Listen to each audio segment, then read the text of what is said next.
Mi eterno y soberano Dios, pido tu permiso. Purifica estos labios de barro, Señor. Si hay algún pecado en este servidor, límpiame, Señor. Y dame permiso de compartir tu palabra. Y permite que llegue tu palabra a esos corazones de carne, corazones sensibles, Señor, para escudriñar tu palabra, escuchar tu palabra, aprender de tu palabra y aplicar tu palabra en nuestras vidas. En tu nombre, mi eterno y soberano Dios, Jesús de Nazaret.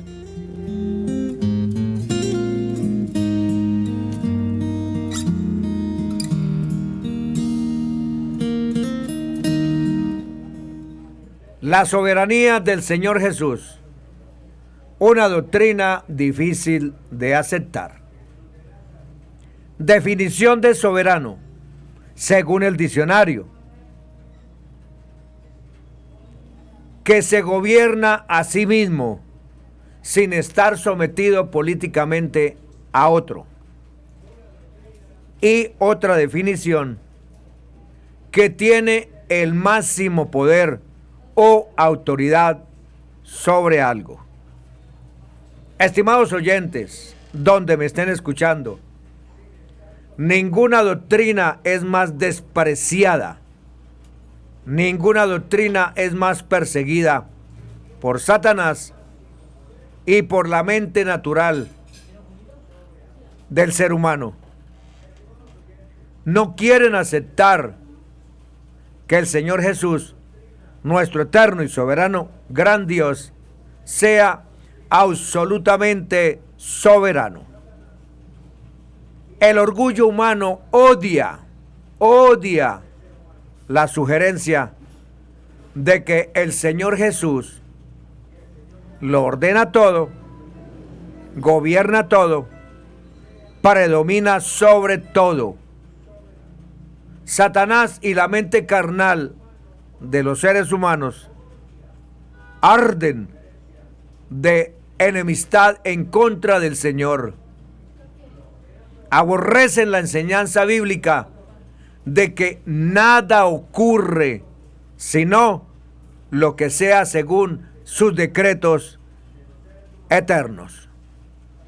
Sobre todo, la carne odia la verdad de que la salvación es única y exclusiva de el Señor Jesús.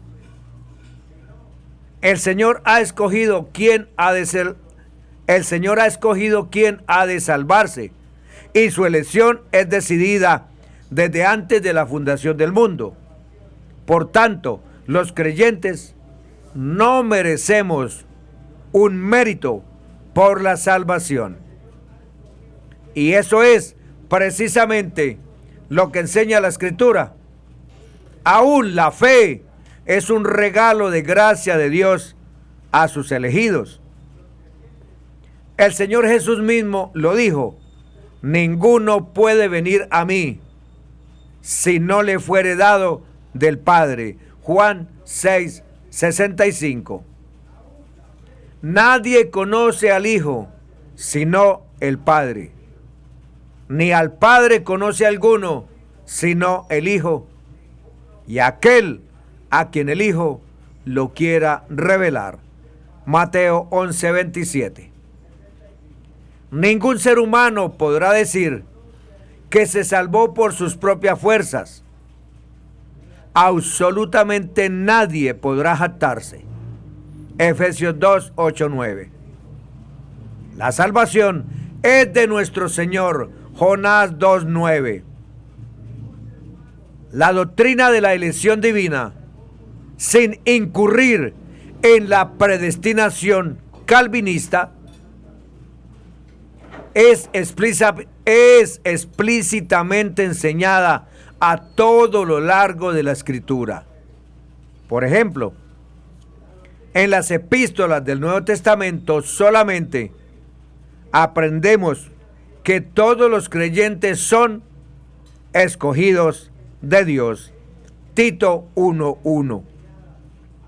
Fuimos predestinados conforme al propósito del que hace todas las cosas según el designio de su voluntad. Efesios 1:11. según nos escogió en Él antes de la fundación del mundo, en amor, habiéndonos predestinado para ser adoptados hijos suyos por medio de Jesucristo, según el puro afecto de su voluntad.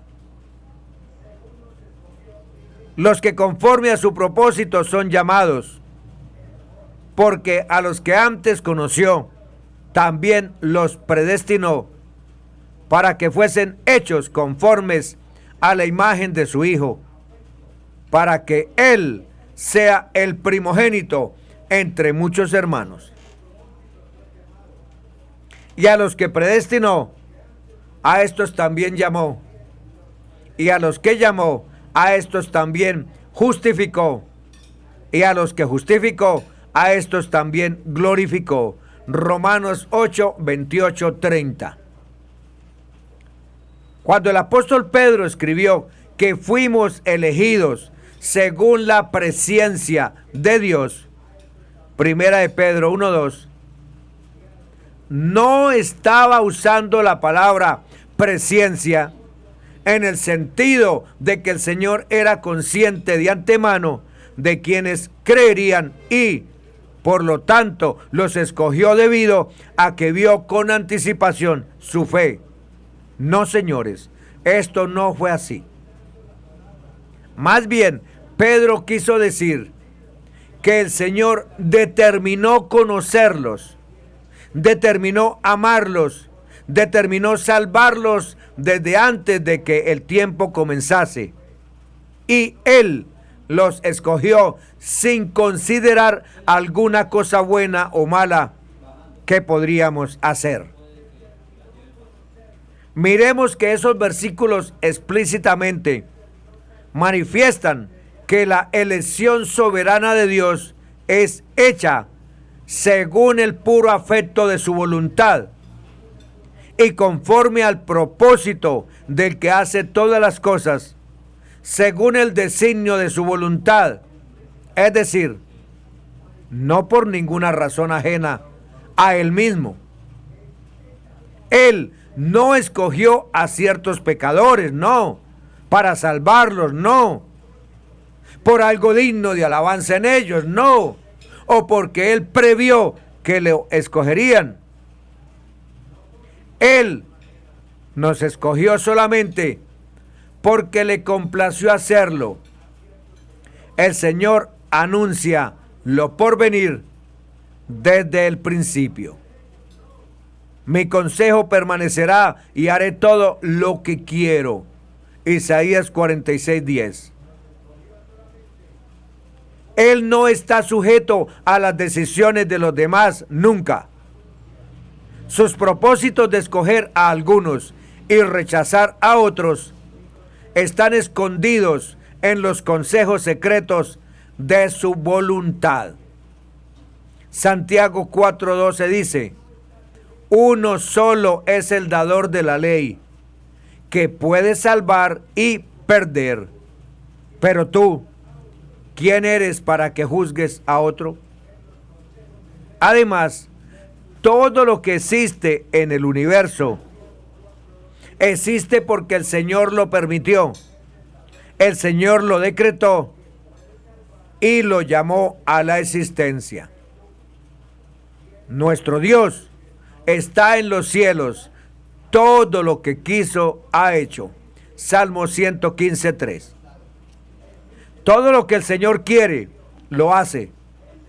En los cielos, en la tierra, en los mares y en todos los abismos. Salmo 135:6. Él hace todas las cosas según el designio de su voluntad. Efesios 1:11. Porque de Él, y por Él, y para Él, son todas las cosas. Romanos 11:36. Para nosotros, sin embargo, solo hay un Dios, el Padre, del cual proceden todas las cosas, y nosotros somos para Él, y un Señor, Jesucristo, por medio del cual son todas las cosas, y nosotros por medio de Él. Primera de Corintios 8:6. Estimados oyentes, surge entonces la pregunta: ¿qué acerca del pecado?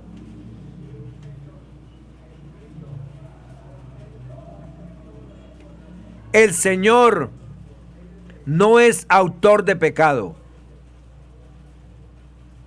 Él es el autor y consumador de la fe, pero Él ciertamente en su soberanía permitió la desobediencia que introdujo el pecado al mundo para manifestar su justicia. No es integral a su decreto eterno. Su decreto eterno es el mandamiento eterno de reunir todas las cosas en Cristo. Salmo 2:7, Romanos 16, 25, 26. Y la redención por el pecado nos muestra el precio pagado, borrado y sepultado. Dios tiene un propósito para permitirlo. Ese propósito lo llama la Escritura la determinación eterna hecha por Dios en Cristo. Efesios 3, 1, 11. Él no puede ser culpado del mal o contaminado por su existencia. 1 Samuel 2, 2. No hay santo como el Señor. No hay otro. Al Salvador ciertamente no le tomó por sorpresa, ni fue incapaz de detener el pecado cuando entró en el universo. Lucas 10, 18. Y él les dijo: yo veía a Satanás caer del cielo como un rayo. Hebreos 10, 4, 10 dice: porque la sangre de los toros y de los machos no puede quitar los pecados, por lo cual, entrando en el mundo, dice: sacrificio y ofrenda no quisiste, mas me preparaste cuerpo. Holocaustos y expiaciones por el pecado no te agradaron. Entonces dije: he aquí que vengo, oh Dios, para hacer tu voluntad, como en el rollo del libro está escrito de mí.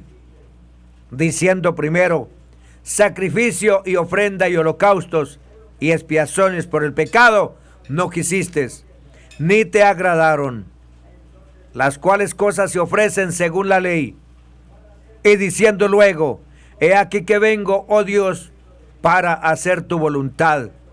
Quítalo primero para establecer esto último.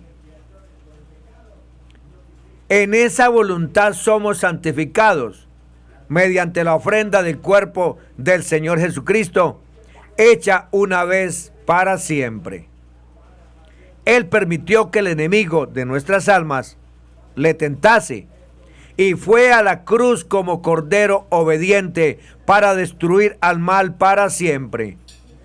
Colosenses 2, 14, 15 dice: anulando el acta de los decretos que había contra nosotros, que nos era contraria, quitándola de en medio y clavándola en la cruz, y despojando a los principados y a las potestades, los exhibió públicamente, triunfando sobre ellos en la cruz. Y el Señor no usa el mal para lograr un bien, no. El Señor lo que hace es preservar de antemano, según su conocimiento, su propósito. Génesis 45, 7, 8, Génesis 5, 20, Romanos 8, 28. Sin embargo, ante la acometida del mal por el enemigo de nuestras almas y la iniquidad del hombre, nos preguntamos: ¿cómo pueden suceder estas cosas? La Escritura nos contesta todas las preguntas y establece el pensamiento general de justicia divina que no compromete su santidad. Según de Corintios 6, 14 dice: no se unan ustedes en un mismo yugo con los que no creen, porque ¿qué tienen en común la justicia y la injusticia? ¿O cómo puede la luz ser compañera de la oscuridad? Sabemos y exaltamos desde su palabra que el Señor Jesús es completamente soberano. Él es perfectamente santo y Él es absolutamente justo. No podemos más que reconocer que esas verdades establecidas en las Sagradas Escrituras no necesitan del mérito humano ni del concurso del maligno, aceptando que Dios es luz y en él no hay ninguna tiniebla. Primera de Juan 5:5. El Señor gobierna todas las cosas y en su voluntad escoge a quienes han de ser salvos por la obediencia a su palabra y su mensaje. Juan 12:48. El que me rechaza y no recibe mis palabras, tiene quien lo juzgue. La palabra que he hablado, esa lo juzgará en el día final. El apóstol Pablo indica la doctrina en términos ineludibles en el 9º capítulo de Romanos, demostrando que el Señor escogió a Jacob y rechazó a su hermano gemelo Esaú, pues no había aún nacido, ni había hecho aún ni bien ni mal, para que el propósito del Señor conforme a la elección permaneciese, no por las obras, sino por el que llama. Romanos 9:11. Algunos versículos después, Pablo agrega, pues a Moisés dice, tendré misericordia del que yo tenga misericordia, y me compadeceré del que yo me compadezca. Así que no depende del que quiere, ni del que corre, sino del Señor, que tiene misericordia. Romanos 9, 15, 16. Pablo, para evitar una discusión inútil sobre el tema, anticipa así el argumento en contra de la soberanía divina. Porque, pues, inculpa. Porque, ¿quién ha resistido a su voluntad? Romanos 9, 19. En otras palabras, elimina la soberanía de Dios, la responsabilidad humana. En vez de ofrecer una respuesta filosófica o un argumento metafísico profundo, Pablo simplemente reprende al escéptico, incrédulo, opositor. Mas antes, oh hombre, ¿quién eres tú para que alterques con Dios? Dirá el vaso de barro al que lo formó, ¿por qué me has hecho así? ¿O no tiene potestad el alfarero sobre el barro para hacer de la misma masa de barro un vaso para honra y otro vaso para deshonra? Romanos 9, 20, 21. ¿Cómo tener claro que Dios no es arbitrario en su justicia? Nos preguntamos. La Escritura afirma tanto la soberanía divina como la responsabilidad humana. Debemos acoger ambos lados de la misma verdad, comprendiendo cómo corresponde el uno con el otro. Comparemos las Escrituras y encontraremos la verdad general del tema. Éxodo 5, 1, 8 dice: Después Moisés y Aarón entraron a la presencia de Faraón y le dijeron: Jehová, el Dios de Israel, dice así: deja ir a mi pueblo a celebrarme fiesta en el desierto. Y Faraón respondió: ¿quién es Jehová para que yo oiga su voz y deje ir a Israel? Yo no conozco a Jehová, ni tampoco dejaré ir a Israel. Y ellos dijeron: el Dios de los hebreos nos ha encontrado. Iremos, pues, ahora, camino de 3 días por el desierto, y ofreceremos sacrificios a Jehová, nuestro Dios, para que no venga sobre nosotros con peste o con espada. Entonces el rey de Egipto les dijo: Moisés y Aarón, ¿por qué hacéis cesar al pueblo de su trabajo? Volved a vuestras tareas. Dijo también Faraón: he aquí el pueblo de la tierra es ahora mucho, y vosotros les hacéis cesar de sus tareas.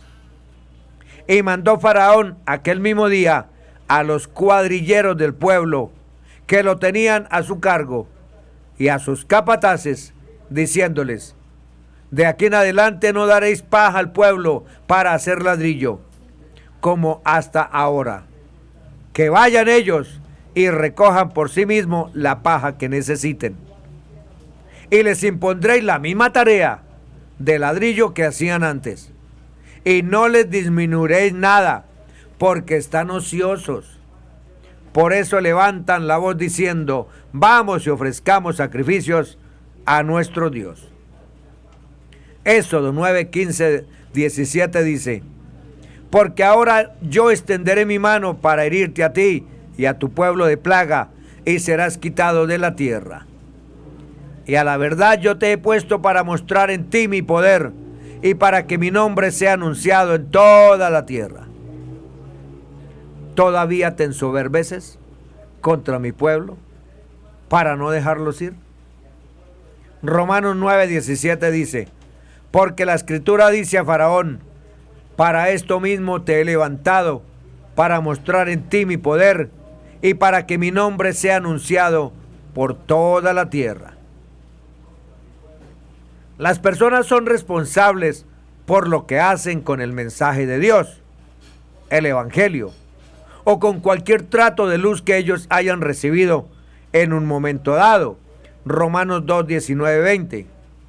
A fin de que el castigo sea justo si rechazan el mensaje, el Evangelio o trato de luz. Juan 3, 19, 21 dice: y esta es la condenación, que la luz vino al mundo, y los hombres amaron más las tinieblas que la luz, porque sus obras eran malas. Porque todo aquel que hace lo malo aborrece la luz y no viene a la luz, para que sus obras no sean reprendidas. Mas el que practica la verdad viene a la luz, para que sea manifiesto que sus obras son hechas en Dios. Romanos 2, 19, 24 dice: que estás convencido de ser guía de los ciegos y luz de los que están en la oscuridad, instructor de los ignorantes, maestro de los sencillos, pues tienes en la ley la esencia misma del conocimiento y de la verdad. En fin, tú que enseñas a otros, ¿no te enseñas a ti mismo? Tú que predicas contra el robo, ¿tú robas? Tú que dices que no se debe cometer adulterio, ¿tú adulteras? Tú que aborreces a los ídolos, ¿robas de tus templos? Tú que te jactas de la ley, ¿deshonras a Dios quebrantando la ley? Así está escrito: por causa de ustedes se blasfema el nombre de Dios entre los gentiles.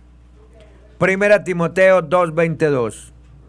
Ahora bien, en una casa grande no solamente hay vasos de oro y de plata, sino también de madera y de barro, y unos para honra y otros para deshonra. Por tanto, si alguno se limpia de estas cosas, será un vaso para honra, santificado, útil para el Señor, preparado para toda buena obra.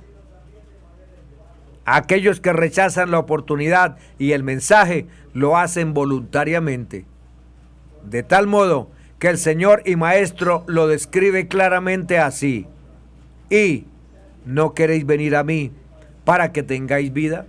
Juan 5:40.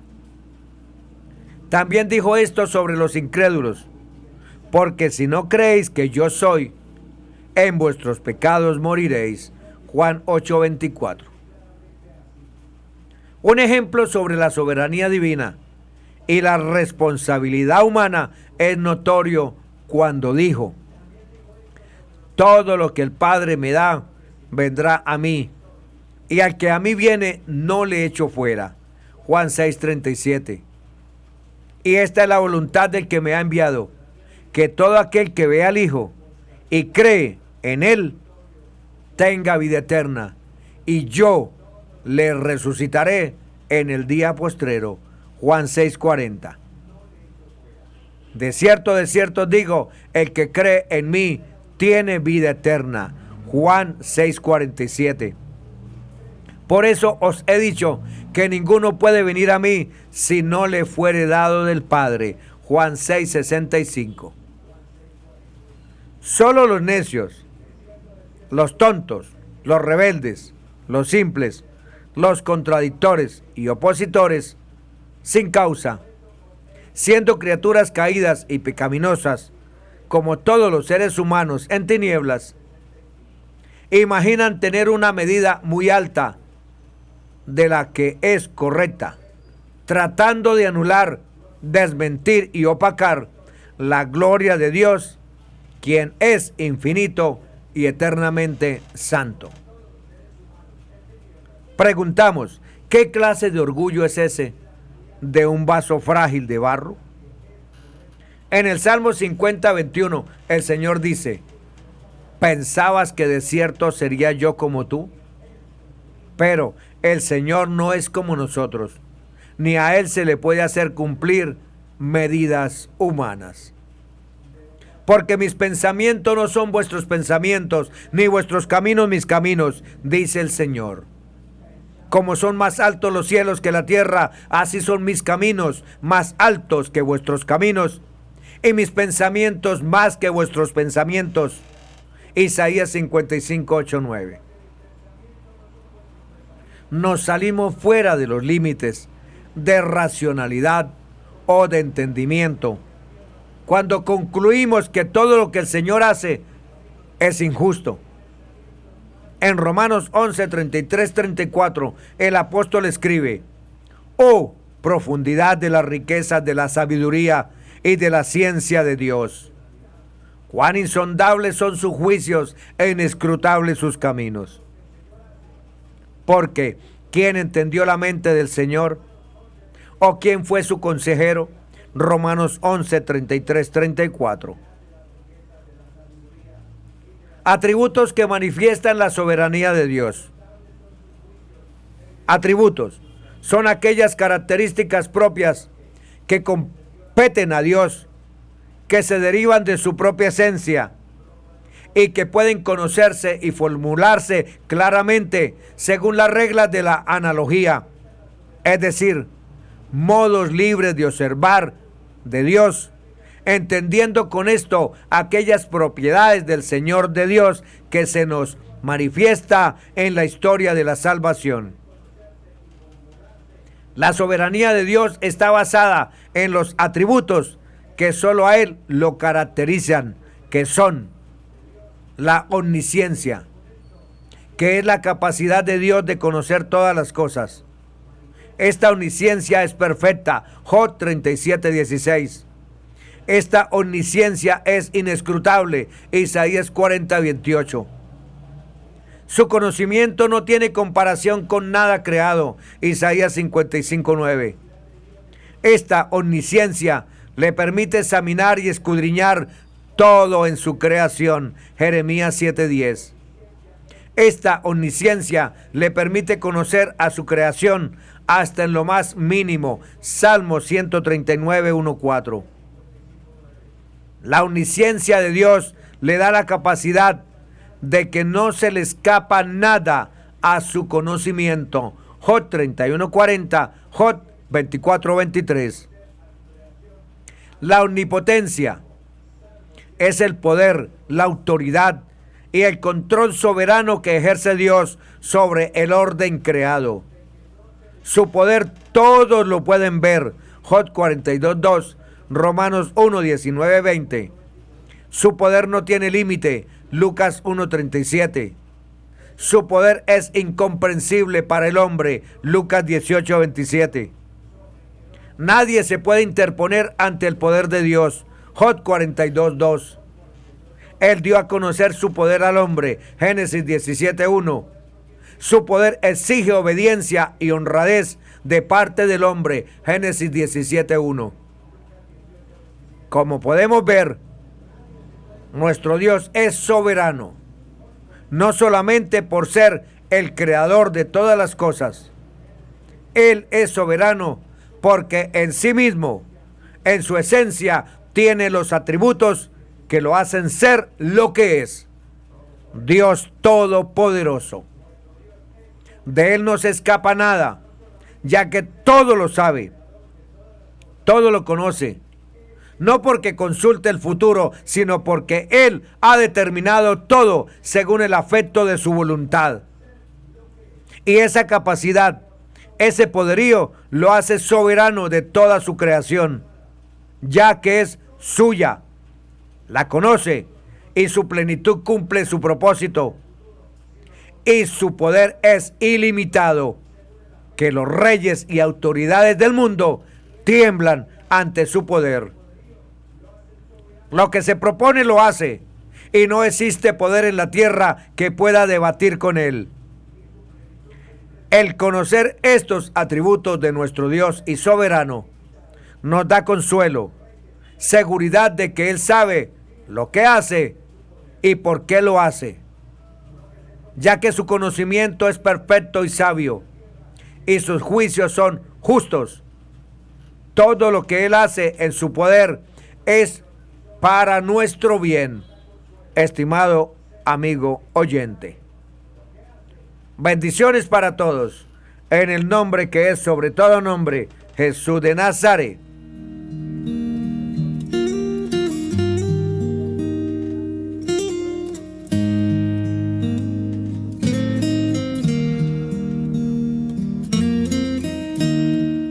Gracias, mi eterno y soberano Dios.